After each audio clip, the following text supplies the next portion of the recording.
할렐루야. 누가복음의 10장의 은혜가 6개월 하반기 내내 성도님과 가정에 충만하시기를 기원합니다. 이 무더위가 계속되고 있는데도 오늘 하반기 첫 주일을 예배로 시작하는 우리 성도님들이 제 눈에는 아굴라와 브리스길라 부부 같은 가정으로 보여서 아주 보기 좋습니다. 우리 강 권사님, 박 권사님, 따님을 수년 만에 봐서 얼마나 좋을까요? 따님만 일어나서 혹시 부모님이 누군지 모르는 분이 계실 것 같습니다. 함께 잠깐 다시 한번 일어나시죠.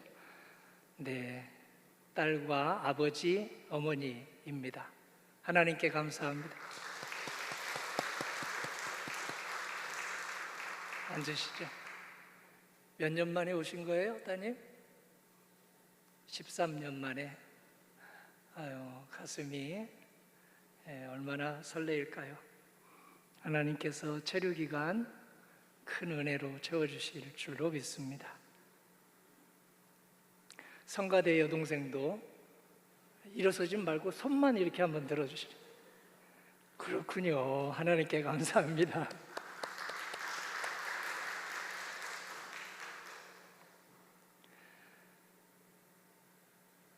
사람은 교회 안에 있든지 교회 밖에 있든지 똑같은 게 있습니다.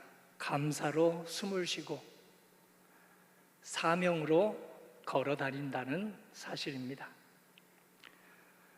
성도님은 6개월 동안 얼마나 하나님께 감사합니까? 그리고 또 어떤 사명감이 성도님의 발걸음을 힘있게 해 주었습니까?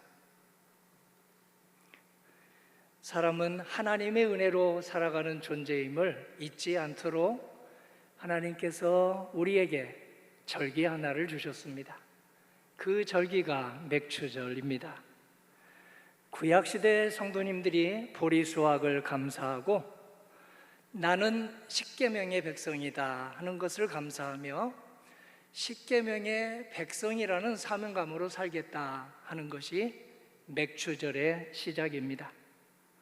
3,500년 되었습니다. 하나님께서 모세를 통해 제정하신 절기가 오늘 성도님과 저에게도 왜 이어지는지 신약성경은 낱낱이 밝히고 있습니다. 출애굽기 23장 16절입니다.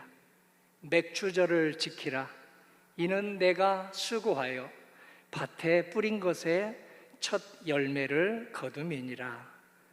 아멘. 우리는 서울에 살고 있어서 농사 짓는 분이 이제 가족 중에 있을 텐데요. 여기에 우리 농사라 하면 꼭 밭농사만 말하지 않고 자녀 양육도 농사고 생업에 종사하는 것도 농사고 그리고 또 오늘 100년 된 교회를 섬기는 것도 농사입니다. 하나님께서 우리의 수고와 땀 헛되지 않도록 우리 앞에서 옆에서 뒤에서 지켜주신 것을 기억하여라 하는 것이 맥추절의 근본 정신입니다. 인고의 세월을 믿음으로 견뎌낸 이가 있습니다. 성도님은 인고의 세월을 어떤 믿음으로 견뎌냈습니까? 야곱은 인고의 세월이 혹독했습니다. 그가 살던 땅에 기근이 닥쳐왔습니다. 그대로 있으면 가족이 70여 명으로 불어났는데 먹지 못해서 죽을 것 같았습니다. 그래서 먹을 것이 아직 풍성하다고 소문이 난 이집트로 건너갔습니다. 거기에서 잠시 기근이 있을 때만 살다가 돌아오자 했는데 400년을 넘기게 되었습니다. 400년 동안 하나님이 축복해 주셔서 70명의 친족이 장정만 60여만 명, 대략 모두 합하면 300여만 명으로 불어났습니다. 성도님은 혼자였는데 지금 직계 가족이 몇 명으로 불어났습니까? 하나님의 은혜입니다. 소수민족이 70명으로 시작한 소수민족이 장정만 60여만 명, 모두 앞에서 300여만 명으로 불어나는 것을 주시하던 이집트 정부는 억압 정책을 폈습니다. 건축, 도로, 항만 공사에 위험한 아주 전방 곳곳에 이 유대인을 내몰았습니다. 내몰린 이들이 중노동을 하다가 수없이 중상을 입고 수없이 죽었습니다. 도저히 이렇게는 더 이상 살 수 없다라고 하나님께 울부짖으며 어떻게 좀 살게 해주세요 라고 부르짖는 백성을 하나님께서 외면하지 않으셨습니다. 모세를 선구자로 내세워 출애굽하게 해주셨습니다. 이집트를 떠나게 해주셨습니다. 홍해 바다를 건너게 해주셨습니다. 광야를 건너게 해주셨습니다. 불기둥 구름기둥으로 그 광야를 건너게 해주셨습니다. 만나와 메추라기를 먹게 하셨습니다. 반석과 반석 사이에서 샘물을 발견하고 마시게 하셨습니다. 그렇게 은혜의 은혜를 베푸시며 약속의 땅으로 돌아오게 해주셨습니다. 농사를 짓고 열매를 거두자 백성들은 하나님께 감사합니다 하고 찬송드렸습니다. 그 감사 예배가 3,500년 전의 맥추절입니다. 그 감사를 우리가 이어받았는데요, 찬송 속에 이렇게 나와 있는데 1절만 같이 불러보겠습니다. 301장 1절을 가사에 띄웠습니다. 지금까지 지내온 주의 크신 은혜라, 한이 없는 주의 사랑 어찌 이루 말하랴. 자나깨나 주의 손이 항상 살펴주시고 모든 일을 주 안에서 형통하게 하시네.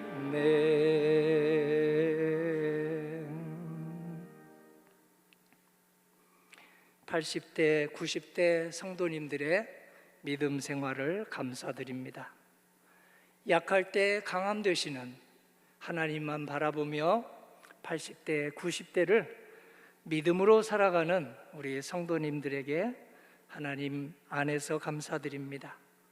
60대 성도님의 무난한 퇴직과 재취업을 감사드립니다.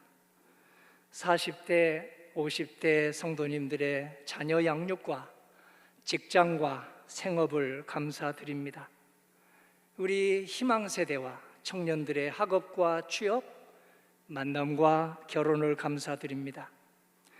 전반기에 우리나라에 15만 명여 명이 아기가 태어났습니다. 공덕교회는 7가정의 아기가 태어났는데 김종수 성도, 김효정 성도, 조영은 성도, 이지연 성도 등 아주 집안에 경사가 일어났습니다. 아기들마다 키와 지혜, 사랑과 믿음이 잘 자라나기를 성도님과 함께 기원합니다. 공덕교회가 계획한 이웃사랑 나눔 축제에 우리 교회 다니지 않는 100여 명의 사람이 교회를 찾아왔습니다. 악기교실에는 20여 명이 1년 동안 자기의 재능을 발전시켰습니다. 그들 모두 예수님을 구주로 믿고 우리 맥추절의 정신을 따라서 감사로 숨쉬고 사명으로 걸어가는 인생 되기를 기도합니다.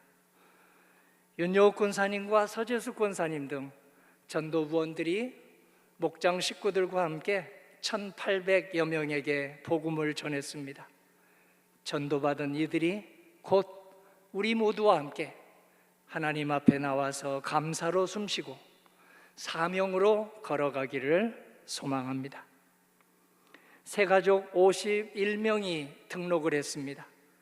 이용규 성도님, 한혜란 집사님 등 등록한 51명의 성도님들 모두 주님의 은혜 발견하고 감사로 숨쉬고 사명으로 살아가기를 간절히 소망합니다. 6명이 세례를 받았습니다. 이용규 성도님, 나균환 성도님, 강건 성도님, 이주호 성도님, 이심주원 성도님 등 세례받은 이들 모두 작은 것에도 감사하고, 그리고 그럼에도 불구하고 감사하며 숨쉬고 사명감을 잘 키워가기를 간절히 기도합니다. 22명의 학생이 성도님들이 하나님께 드린 장학금을 받았습니다. 김응답 성도님, 우혜인 성도님, 장학금을 드린 성도님들의 손길이나 장학금을 받은 22명의 학생들 모두 하나님께 찬송으로 감사하고 사명감을 잘 다져서 가정과 교회와 일터의 보배가 되기를 소망합니다. 15분의 분들 그리고 7분의 장로님들이 하나님께 감사패를 받았습니다. 정갑수 장로님 등 7분의 장로님과 이정자 권사님 등 15분의 권사님이 100주년 된 교회에 기도에 마중물을 놔주셔서 감사합니다 하고 저희가 심의하여 감사패를 드렸습니다. 감사패를 받은 분들 모두 아브라함이 되시고 마리아가 되셔서 남은 삶이 10년이든 20년이든 30년이든 감사로 숨쉬고 사명으로 살아가는 뒷모습을 저희들에게 보여주시기를 간절히 기도합니다. 우리 교회에서 전반기에 4가정이 결혼했습니다. 전국에서는 12만여 명이 결혼을 했습니다. 결혼한 신혼가정 모두 아내와 남편에게 감사하고 아내의 남편 주신 하나님께 먼저 감사하고 그리고 가정의 사명감을 잘 다져서 믿음의 가정으로 우뚝 세우기를 간절히 소망합니다. 예수님께서는 맥주절을 지키는 성도님들에게 성령을 선사해 주셨습니다. 마가다라방에 모인 120명 성도님이 맥주 감사절을 지키자 성령을 보내주셨습니다. 성령의 은혜를 받은 이들이 교회를 세웠습니다. 공덕교회도 그렇게 세워졌습니다. 100년 전 공덕동의 5 성도님이 서울역 앞에 위치한 남대문교회, 지금은 140년 된 교회인데요, 그 교회를 여기서부터 거기까지 걸어서 다녔습니다. 그분들이 은혜를 받았습니다. 맥주 감사 예배를 드렸습니다. 성령의 은혜가 그들에게 임했습니다. 그래서 남대문 교회의 후원과 에비슨 의사 부부의 후원을 받아서 공덕교회가 1925년 시작되었습니다. 그의 자녀손이며 후손인 우리가 올해 5월 18일 창립 100주년 예배를 드렸습니다. 6개월간 작년부터 감사 찬양하며 우리 목장과 신도회가 마을별로 그리고 지구별로 릴레이 기도회를 드렸습니다. 역사서를 한국교회에서는 보기 드물게 우리 권사님의 손길로 펴냈고, 창작 성가를 음대도 나오지 않은 분이 창작 성가를 내서 우리가 교회 오늘 예배 전에 불렀습니다. 김영태 장로님과 장로님들, 김재곤 권사님과 권사님들, 서범진 권사님, 정종훈 권사님 등 수고를 많이 한 우리 성도님들의 헌신 헛되지 않을 것입니다. 다 미랄이 될 것입니다. 하나님께 감사합니다. 주 예수님께서 70명을 12제자 파송하듯이 파송하셨습니다. 왜 70명일까요? 구약 성경에 민족의 수를 지금은 200국가가 넘지만 70으로 보았습니다. 창세기 10장에 노아의 후손에게서 70민족이 나왔습니다. 그래서 70인 파송은 복음이 온 세상에 전해져야 한다는 하나님의 간절한 뜻입니다. 전도는 목회자나 전도부원만의 소명이 아니라 세례받은 사람 한 사람도 빠짐없이 세례만 받았으면 모두의 사명이자 소명이 되었습니다. 예수님께서는 추수할 것은 많은데 일꾼이 적다, 이렇게 안타까워하십니다. 복음을 들어야 될 사람은 많은데요, 복음을 들어야 될 가족은 많은데, 양가 식구 중에도 복음이 절실한데요, 이웃 중에도 복음이 긴급한데도 그 말씀을 전하고 있는 사람은 적다 하고 말씀하십니다. 그럴 때 예수님은 일꾼을 보내주세요, 일꾼을 보내주세요 라고 기도하라고 하십니다. 오늘 성도님과 제가 일꾼을 보내주세요, 내 가족에게 복음을 전할 일꾼 보내주세요, 우리 목장 튼튼해지도록, 우리 신도회 건강해지도록, 우리나라 더 이상 나뉘지 말고, 더 이상 6.25 전쟁 재발하지 말고 평화를 일구고 생명을 살리도록 복음의 일꾼 보내주세요 라고 기도하라고 하셨습니다. 예수님이 구원자이심을 모르는 사람에게 복음을 전하도록 우리는 기도합니다. 예수님을 알았고 예수님을 알고 세례받았으면서도 시험 들어서 믿음 생활에서 멀어진 이에게도 오늘 넌크리스찬 못지않게 복음을 전하도록 오늘 우리는 기도합니다.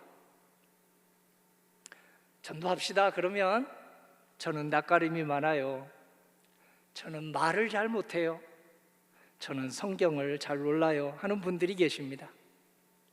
낯가림이 많고 말을 잘 못하고 성경을 잘 몰라도 은혜 받으면 누구나 전도할 수 있습니다. 다른 사람이 변화되기를 기다리기 전에 주여 제가 먼저 변화되게 해주세요,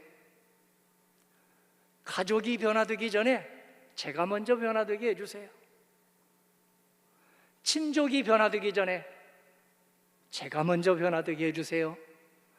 그러면서 하나님의 말씀을 듣고 성령의 기름 부음을 사모하면, 그래서 내가 변화되는 은혜를 받으면 말 못하는 거 문제 아닙니다, 낯가림 많은 거 문제 아닙니다, 성경 달달 외우는 거 문제 아닙니다. 성경을 조금 모르셔도 됩니다. 수줍음이 많아도 괜찮습니다. 말이 청산유수가 아니어도 괜찮습니다. 성령님께서 앞장서서 우리의 손을 이끌고 전도하기 때문입니다. 고린도전서 2장 4절입니다. 내 말과 내 전파가 설득력 있는 지혜의 말로 하지 아니하고 오직 성령의 나타나심과 능력으로 하여 너희 믿음이 사람의 지혜에 의존하지 않고 하나님의 능력에 의존하게 하려 함이라. 아멘. 우리가 전도를 하다 보면 쉬울 때도 있고 어려울 때도 있습니다. 거절당하고 외면당하고 오해받을 때도 있습니다. 냉랭하게 대하는 사람도 만날 때가 있습니다. 그러나 성령의 나타나심과 능력은 아무리 우리를 냉랭하게 대해도, 우리를 거절하고 우리를 외면하고 우리를 오해해도 성령의 나타나심과 능력으로 하면 우리를 전도의 통로로, 도구로 쓰십니다. 주님은 전도하는 사람과 언제나 함께 하십니다. 늘 함께 하십니다. 항상 함께 하십니다. 늘 함께 하시는 징표로 예수님은 성령을 맥주절 감사 지내는 성도들에게 보내주셨고, 동역자를 지금도 옆자리에 보내주셨습니다. 가족이 동역자입니다. 목자에게는 준목이 동역자입니다. 우리 장로님에게는 권사님이 동역자입니다. 주님은 전도인을 둘씩 짝지어서 파송하십니다. 누가복음 10장 1절입니다. 주께서 따로 70인을 세우사 친히 가시려는 각 동네와 각 지역으로 둘씩 앞서 보내시며 이르시되, 추수할 것은 많되 일꾼이 적으니 그러므로 추수하는 주인에게 정하여 추수할 일꾼들을 보내주소서 하라. 아멘. 혼자보다 둘씩 짝지어 전할 때 효과가 있는 것을 우리 예수님이 아시고 둘씩 짝지어 보내셨습니다. 가족을 전도할 때 부부가 함께하면 혼자 전도할 때보다 효과가 있습니다. 이웃을 전도할 때 목자 혼자보다 주목님과 함께하면 전도의 효과가 더 있습니다. 또래를 전도할 때 회장님 혼자 하지 말고 총무님과 함께 전도하면 효과가 더 있습니다. 예수님의 전도는 그래서 둘씩입니다. 누가복음 10장 3절입니다.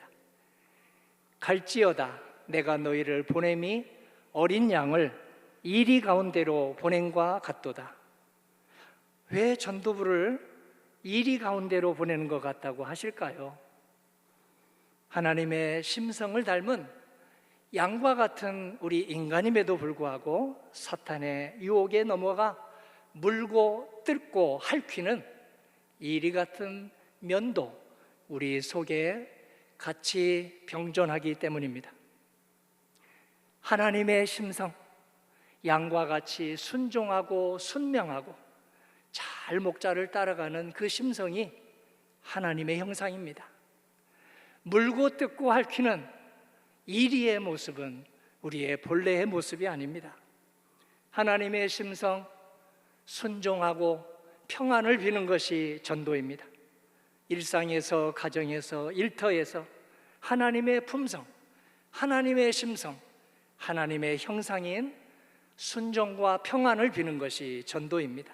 그래서 예수님은 누구를 만나든지 어느 집에 가든지 평안을 빌어라 이렇게 말씀하십니다. 누가복음 10장 5절 6절 우리 목소리로 함께 읽어보겠습니다. 어느 집에 들어가든지 먼저 말하되 이 집이 평안할지어다 하라. 만일 평안을 받을 사람이 거기 있으면 너희의 평안이 그에게 머물 것이요 그렇지 않으면 너희에게로 돌아오리라.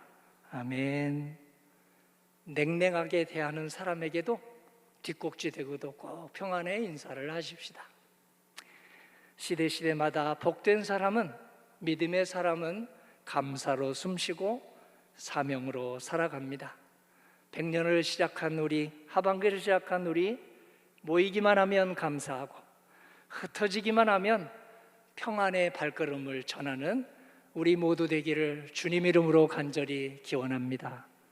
아멘. 아버지 하나님, 예배드리고 하반기 시작하게 해주셔서 감사드립니다. 기도하고 하반기를 출발하게 해주셔서 감사드립니다. 돌아보고 내다보며 하나님께 모든 걸 의탁하게 해주시니 감사드립니다. 선조들의 감사 우리가 이어가게 하여 주시옵소서. 선조들의 평안의 전도 저희가 이어가게 하여 주옵소서. 주 예수님 이름으로 기도드립니다. 아멘.